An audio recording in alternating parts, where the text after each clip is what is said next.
ഇപ്പൊ ഞാനൊരു കമന്റ് വായിച്ചതാണ് കേട്ടോ. എന്ന് പറഞ്ഞാൽ മനുഷ്യനായി കഴിഞ്ഞാൽ ഒരു നാൾ എന്തായാലും മരിക്കും. ശരിയാണ്, ഉറപ്പാണ്. അതിന് 100 ദിവസമോ എണ്ണക്കണക്കോ ഒന്നുമില്ല. എപ്പോഴും വേണമെങ്കിലും മരിക്കാം. അതിപ്പോ നാളെ ഒരു റോട്ടിലേക്ക് നമ്മൾ ഇറങ്ങിക്കഴിഞ്ഞാൽ, ഇപ്പൊ ഞാൻ ഇവിടെ നിന്ന് ഇറങ്ങിക്കഴിഞ്ഞാൽ ഒരു കാറോ ബസ്സോ ഇടിച്ചു കഴിഞ്ഞാൽ ഞാൻ മരിച്ചോ? ശരിയാണ്. അതുകൊണ്ട് സ്റ്റിൽ എൻജോയ് എന്നാണ് പറഞ്ഞേക്കണത്. ഓക്കെ, നിങ്ങൾ എൻജോയ് ചെയ്തോ, ഓക്കെ, ഞാൻ സമ്മതിച്ചുതരാം. പക്ഷെ ഞാനൊരു കാര്യം അങ്ങോട്ട് ചോദിച്ചോട്ടെ. ഈ മുല്ലപ്പെരിയാർ ഡാം പൊട്ടി നമ്മുടെ കൺമുന്നിൽ കൂടെ നമ്മുടെ അച്ഛനോ അമ്മയോ കൂടപ്പിറപ്പോ അല്ലെങ്കിൽ നമ്മുടെ തൊട്ടപ്പുറത്ത് താമസിക്കുന്ന ആരെങ്കിലുമൊക്കെ നമ്മുടെ കൺമുന്നിൽ മരണപ്പെടുമ്പോഴത്തേക്കും നമ്മൾ എന്ത് ചെയ്യും? നമ്മൾ നോക്കി നിൽക്കോ? അല്ലെങ്കിൽ പോട്ടെ, അവരുടെ കൂടെ തന്നെ ഒരു പട്ടി ആയിക്കോട്ടെ, അതും ഒരു ജീവനല്ലേ. നമ്മുടെ കൺമുന്നിൽ കൂടെ മരണപ്പെടുമ്പോഴത്തേക്കും നമ്മൾ എന്താ ചെയ്യാം? നീ ഒരാൾ മാത്രം സ്റ്റിൽ ജീവിച്ചിരിപ്പുണ്ട്. നിനക്ക് ആ ട്രോമ നിനക്ക് എപ്പോഴെങ്കിലും തിരിച്ചു വരാനായിട്ട് പറ്റുമോ? അതൊക്കെ നിങ്ങൾ ചിന്തിച്ചിട്ടുണ്ടോ?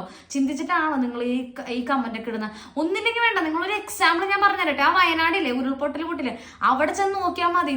അത്രയും ആളുകൾ 300-ൽ മേലെ ആളുകൾക്കാണ് അവരുടെ കൂടപ്പറപ്പും അത്രയും ആളുകൾ മരിച്ചിട്ടുണ്ട്.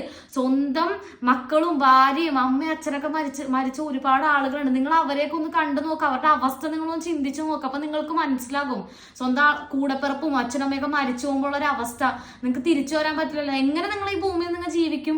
അതൊന്ന് പറഞ്ഞേ.